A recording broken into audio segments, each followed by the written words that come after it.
Waitress despises for a delivery, kicked out, but they didn't know. She was the heir to CEO billionaire. What would you do if the world saw you as nothing more than a poor girl in a stained apron? What if the people who laughed at you had no idea you were the one holding their future in your hands? Before we go further, please ensure to like, share, and subscribe for more interesting stories like this one.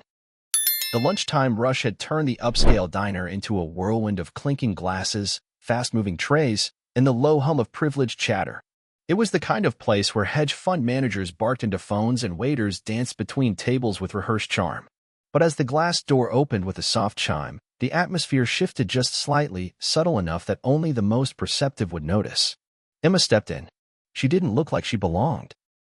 Her sneakers were worn at the edges. The hem of her delivery apron bore the faint trace of flour and strawberry icing.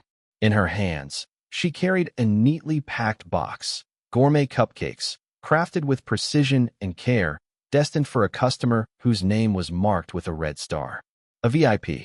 She moved quickly, instinctively, headed for the counter with the confidence of someone used to being invisible. She didn't even get a word out. Steve, the manager, looked up from his tablet and scowled. "Excuse me? Are you seriously walking through the front?" His voice wasn't loud, but it carried, a weapon disguised as a question. Emma blinked, caught off guard. This was the address given back entrance. Deliveries go through the back. Not that hard to understand. Waiters nearby chuckled, one of them muttering, "Probably wants a tip just for showing up." Another added, "Or maybe she's just here for the air conditioning." Emma gripped the box tighter but kept her expression neutral. She'd dealt with worse. She tried again. "The order is for—" "I don't care," Steve cut her off, waving a hand as if swatting away an insect. "You people are always the same. Rules don't apply to you, right?" Laughter rippled from the counter. A couple at a nearby booth turned to watch, sipping iced tea and smiling like they'd just been handed a free show. Emma stood frozen for a second too long. Her cheeks burned, not with shame, but with the effort of holding everything in. She swallowed hard and gave a small nod. "Understood," she said softly. She turned and walked out. The door swung shut behind her, but not before someone near the register whispered, "Probably a dropout." Another voice laughed, "Or just another sad little delivery girl." Outside, the sun had turned unforgiving. Emma stood still, breathing in the thick air. Her fingers clenched the box until her knuckles whitened. She didn't cry, not here, not ever in front of people like that. But her eyes burned, not from tears, from memory, from restraint, from fury. She looked back at the diner's polished windows, at the reflection of herself standing among luxury sedans and sleek, high heels walking past her. They saw only a girl carrying cupcakes. They didn't see the billion-dollar legacy stitched into her blood. They didn't see the boardroom documents waiting on her desk, or the voice message from the man the world knew as Charles Wexler, her father. Emma turned away without a word. Let them laugh. For now. Because sometimes, the girl they push out the front door is the one who holds the keys to the entire building. The door shut behind Emma with a soft click. The world outside, the mocking, the laughter, the weight of dismissal fell away, sealed behind cheap drywall and a second-hand lock. Inside, the silence wasn't empty. It was chosen. She pulled off the delivery apron with a practiced motion and dropped it on a nearby chair. The sneakers came off next. Her back straightened, breath slowing. No longer under anyone's gaze, she moved with quiet certainty, revealing a woman very different from the one who'd walked into the diner an hour earlier. The apartment was small but carefully kept. Everything had its place, every surface wiped clean, every corner suggesting intention. On her desk sat a single frame, angled just right, two people frozen in time. A woman with kind eyes and a smile full of dreams. And beside her, Charles Wexler, stoic, powerful. The man who built empires. The man who called Emma his daughter. She stared at the photo for a moment, lips pressed into a line. Then she turned to the laptop beside it. A biometric scan. A soft click. The screen came alive, rows of reports, internal memos, stock trends, facility audits. The world most people never got to see. The world that belonged to her. A chime sounded. She tapped play. Her father's voice filled the room. "Emma, 1 year. That's what we agreed. Live like them. See what they see. Understand who we serve, who we employ, who we affect. You're not just inheriting a company. You're inheriting responsibility. And if you're listening to this, you're halfway there." She exhaled slowly, staring at the screen but seeing the diner in her mind. The laughter, the looks, the way they dismissed her, not for what she did, but for who they thought she was. The uniform, the entrance she used, the lack of fear in her voice. They didn't know. None of them did. But that had been the point. No chauffeur, no penthouse, no last name that opened doors before she knocked. Just Emma, not Wexler, not CEO in waiting. Just a woman trying to understand the world from the bottom up. Until now, she'd taken the insults in stride. The ignorance, the condescension, even the assumptions. Because in all of it, she was learning. Every rude customer, every entitled manager, every coworker who rolled their eyes when she spoke. It was all data, and she'd been collecting it. But today felt different. Today hadn't just bruised her pride. It had tested her limits. There was a fine line between humility and humiliation, and she'd just been shoved across it in front of a room full of strangers who thought mocking her was good lunchtime entertainment. She closed the laptop, slowly, deliberately. Her reflection caught briefly in the black screen, still in a t-shirt, hair pulled back, no trace of the empire at her fingertips. But her eyes held fire. The girl they had dismissed was fading. She stood and crossed to the window, looking out over the quiet street below. Nothing fancy, just trees lining the sidewalk and a few cars rolling past. She didn't need a skyline tonight. She needed clarity. They thought they saw everything when she walked into that diner, but they had only seen the surface. A delivery girl, invisible and forgettable. What they didn't see was the woman behind the silence, the heir behind the apron. And what they would never forget was who she truly was, the moment she decided she'd had enough. The penthouse sat suspended in the clouds, the city murmuring far below, oblivious. Up here, the air was still, the silence heavier than any boardroom. Emma stepped through the double doors and into a space where nothing was out of place, where control breathed through every polished surface. Her father stood near the wall of windows, his posture unmoving, his silhouette outlined against the night skyline. Charles Wexler wasn't a man who filled silence with chatter. He let it work for him. Emma said nothing at first. She didn't need to. The folder waiting on the central desk told her everything before he even spoke.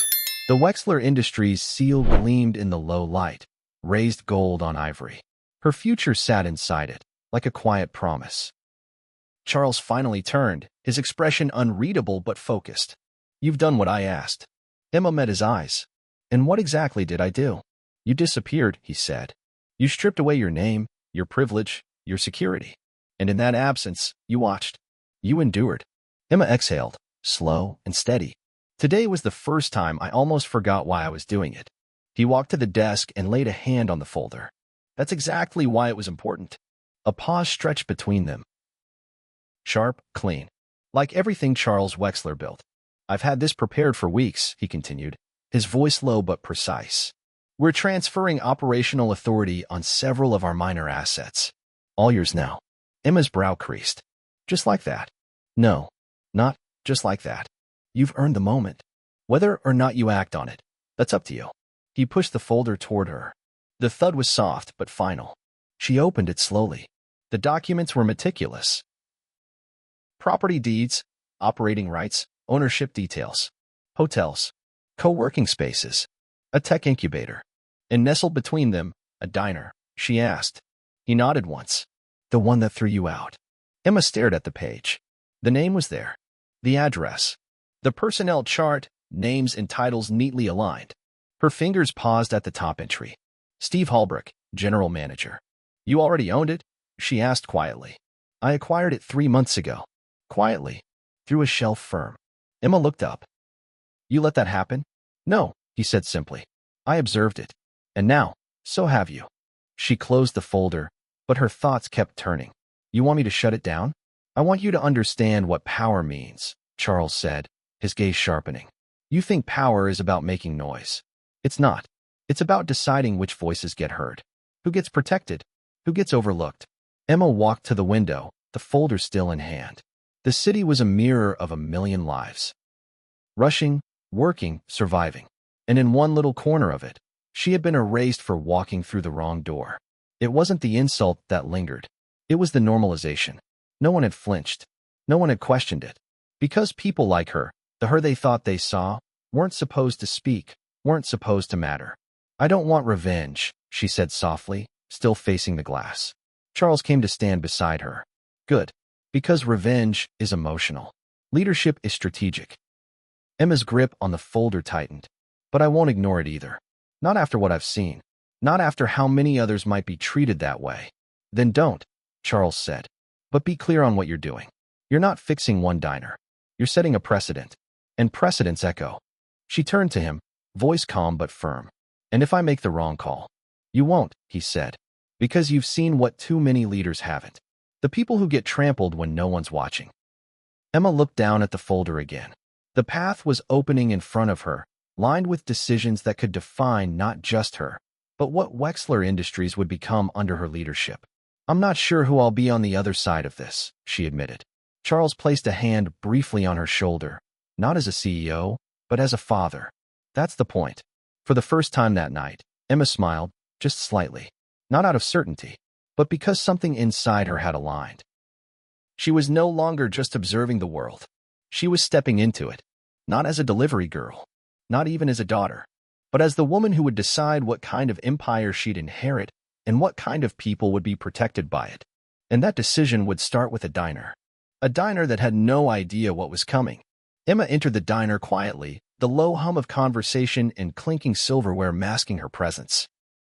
Her new designer clothes felt out of place in the worn booth, a silent contrast to the blue jeans and aprons around her. No one looked her way, not at first. She wasn't in the mood for recognition. She was here to see something for herself. She slid into a corner table where she could observe without being noticed. The soft leather seats creaked slightly as she settled, folding her hands on the table, her eyes scanning the room. The diner was a far cry from the polished, controlled spaces she was used to. The floor was scratched, the walls faded with time, and the fluorescent lights buzzed overhead in a dull, unflattering glow. Emma's gaze moved to the staff. The waitresses moved with a practiced, if not tired, rhythm. A few exchanged whispers between orders, their heads leaning in close as they counted tips, rolling their eyes at a regular customer's too long order or a child's spilled drink. A young waitress near the register fumbled with her notepad, nervously glancing around before a much older server snapped at her to hurry up. Emma's eyes narrowed. It wasn't just the worn decor that told her something was off. It was the culture, fractured, frustrated, and disinterested. And then there was Steve. The manager paced back and forth behind the counter, barking orders, his voice rising sharply when he addressed the staff. She caught a glimpse of him as he pulled the new waitress aside, his words sharp and dismissive. Emma couldn't hear the details, but the body language was enough. Steve had no patience for mistakes, and he had no interest in teaching. The young waitress stood there, shoulders slumped, eyes downcast, as Steve's voice rose even higher. Emma's stomach twisted at the sight. This wasn't just poor leadership, it was cruelty masquerading as authority. She took a deep breath and leaned back in her chair, letting the scene unfold before her. The whole environment felt like a breeding ground for low morale.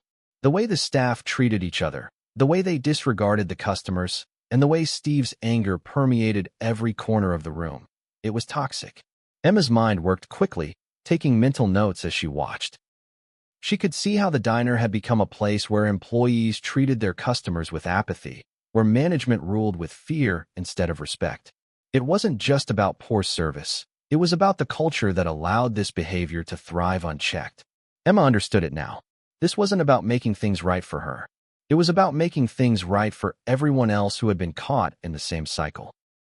She stood, quietly leaving her booth without drawing attention, and walked out of the diner, her heels clicking against the pavement. She pulled out her phone, already composing a message. Minutes later, she was in a meeting room at Wexler Properties. Her sharp eyes never strayed from the regional director as she presented her full report. The figures were cold, methodical. Metrics on customer satisfaction, staff turnover rates, the failure of the management system to maintain even basic standards of professionalism. But it wasn't just the numbers that mattered to Emma. It was the story they told. As she spoke, her mind drifted back to the diner, Steve's harsh words, the young waitress, the apathetic staff. There was no room for excuses. Change was needed, and it had to start now. The regional director nodded along, his expression shifting from curiosity to concern as Emma laid out her vision. I'm not asking for a quick fix, she said, her tone firm. I'm asking for a total overhaul. Unannounced visits, staff evaluations, clear, consistent leadership, and a commitment to creating a culture of respect, not fear. Her words hung in the air for a moment, heavy with purpose. We'll need a plan for the next steps, he said, his voice cautious but attentive. I'm already working on it, she replied, the fire in her voice unmistakable. We start with the staff. We build trust, not with rewards, but with accountability. We won't settle for mediocrity any longer. As she left the meeting, Emma felt the weight of what she'd just set into motion. She wasn't looking for revenge. She wasn't seeking to destroy the diner or its staff. But the way they operated, the way they treated people, needed to change. And it would, whether they wanted it to or not. She had walked into that diner as someone they overlooked, underestimated. But now, she would be the one they couldn't ignore. A sleek, black luxury SUV rolled up to the curb outside the diner, its polished surface gleaming under the midday sun. The engine hummed quietly as it came to a stop, and the driver's side door opened. From within, Emma stepped out, her designer suit sharp and commanding, a stark contrast to the modest diner around her. She was flanked by a small team of corporate personnel, serious, suited men and women who moved with the calm confidence of those who knew their purpose. Inside, the usual lunch crowd was bustling, the sound of forks clinking against plates and waiters calling out orders filling the air. Staff glanced up from their work, curiosity flickering in their eyes. They didn't know her, but they knew something was off. The SUV, the suited strangers, the sudden arrival of someone so out of place. It was impossible not to wonder. Steve, ever the self-appointed king of the diner, noticed the commotion from behind the counter. His eyes narrowed, and a smug smirk formed on his lips as he watched Emma approach the door. You again? Steve scoffed as she stepped inside, her heels clicking authoritatively against the tiled floor. His tone dripped with mockery. What are you delivering now, cupcakes? Emma didn't flinch at his tone. She stood still for a moment, allowing her presence to fill the room, drawing the attention of every diner and staff member present. She could feel their eyes on her, curious, skeptical, as if waiting for her next move. Slowly, she reached into the folder she carried and pulled out a thick, official-looking document. She placed it on the counter, the sound of paper against wood cutting through the murmurs in the room. Steve's smirk faltered slightly as he reached for it, eyes scanning the bold letters at the top, official notice of ownership transfer. He blinked and read the first few lines slowly, his face a mask of confusion. What's this? Some kind of joke. His voice was dismissive, though his grip on the paper tightened. Emma didn't break her calm composure. She watched him silently as he finished reading. Then, as Steve looked up at her, something in his eyes shifted. He knew it. Then he knew that whatever game he thought he was playing was over. Emma met his gaze directly, her voice firm, clear. I'm not here for delivery. I own this place now. For a long moment, the room fell completely silent. The clattering of dishes stopped. The hum of conversation died. Everyone, customers, waiters, cooks, froze, their eyes shifting between Emma and Steve. They weren't sure what was happening, but they knew something significant had just been said. Steve opened his mouth to speak, his face a mixture of disbelief and defensiveness, but Emma didn't let him get far. Before he could muster a denial, one of the Wexler executives behind her stepped forward, presenting his business card to Steve with a cold smile. It's all true, the executive confirmed, his voice flat. The ownership has been officially transferred to Ms. Emma Wexler. Effective immediately. The tension in the diner was palpable. Emma stood tall, watching Steve struggle to piece together an explanation, his mouth moving, but no words coming out. Finally, Steve stammered. This can't be. You're just a delivery girl. Emma's face didn't change. She had heard those words before. She had been dismissed, reduced to nothing, by people like him. But now, in this moment, the weight of the words no longer mattered. She wasn't that girl anymore. No, she said simply, her voice low but authoritative. I'm not. And this place is under new management. She paused, letting the words sink in, then added, effective immediately, I'm announcing a restructuring. I will not tolerate this toxic behavior any longer. Not toward customers, not toward employees. This kind of management ends now. Emma turned to her corporate team, who were already filing in behind her, their expression serious. We'll be conducting a full staff review. Everyone will be held accountable for their actions. The room stayed still, the tension thick. Everyone was watching, waiting. Steve's face had drained of color, his earlier bravado completely gone. He knew what was coming. Emma turned back to Steve, her gaze unwavering. "You're fired." Effective immediately. The words hit the air like a punch. Steve's mouth opened in shock, but no words came out. He looked around, searching for someone, anyone, to back him up, but the staff were silent, some avoiding his gaze, others watching the scene unfold in stunned silence. No one spoke for a long moment. Finally, Steve's shoulders slumped, his defiance crumbling. He muttered something under his breath as he grabbed his jacket from the back room and stormed out the door, his footsteps echoing hollowly against the tiles. The staff remained in stunned silence, the weight of Emma's words settling in. Emma didn't waste another moment. She turned to her team, giving the slightest nod. "Let's begin." As she watched the last of the diners trickle out, she felt a strange calm wash over her.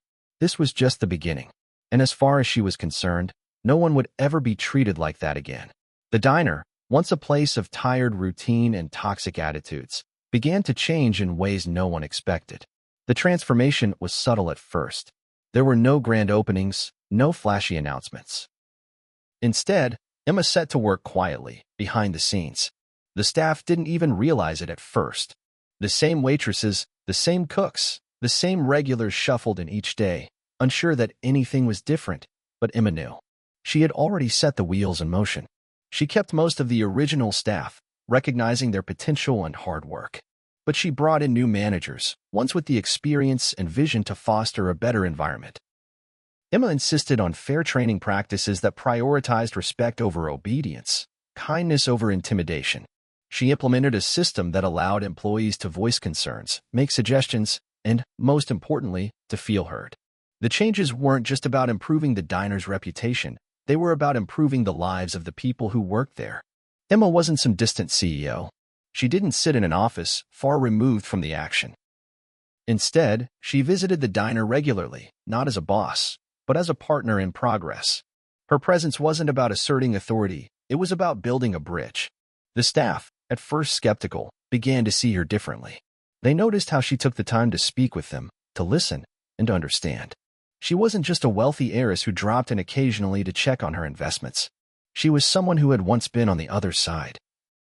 Someone who had worked just as hard, just as long, and had been just as overlooked. And there was something else, something small but symbolic. The cupcakes, the ones Emma had delivered all those weeks ago, mocked by Steve and the staff, became a signature dessert. The recipe, once treated like a simple order to fulfill, was now elevated to something special. Emma didn't just want to make a profit from them. She wanted the diner's customers to know the story behind the sweet treat. She wanted them to taste the change. It didn't take long for customers to notice. The atmosphere was different now, friendlier, more welcoming.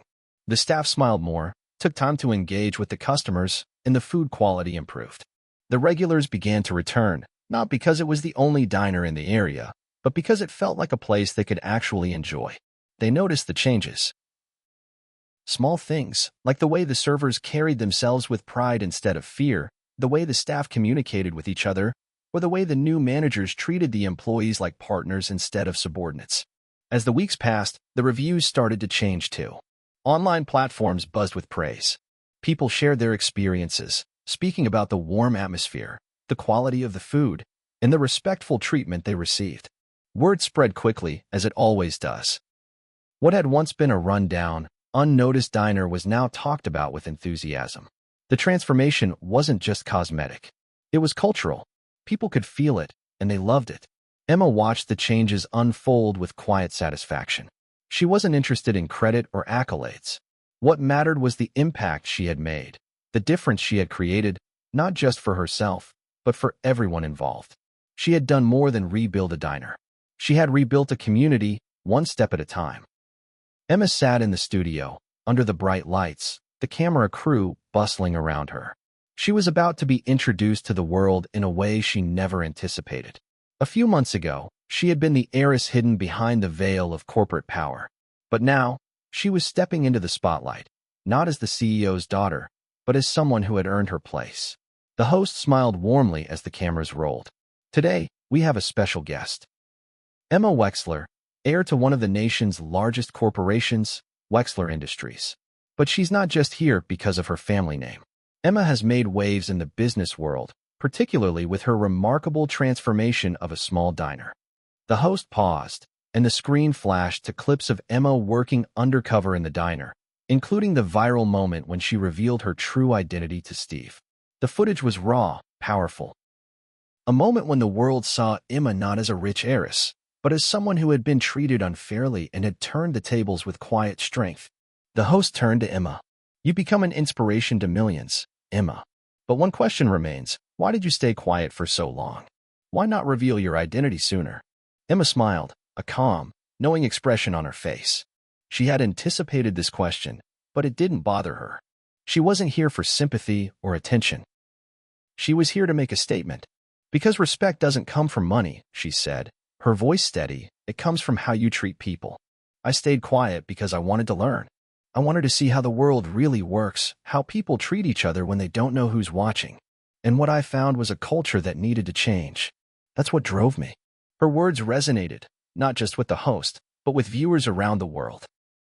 The broadcast went viral, shared across social media platforms, picking up steam as people connected with her message.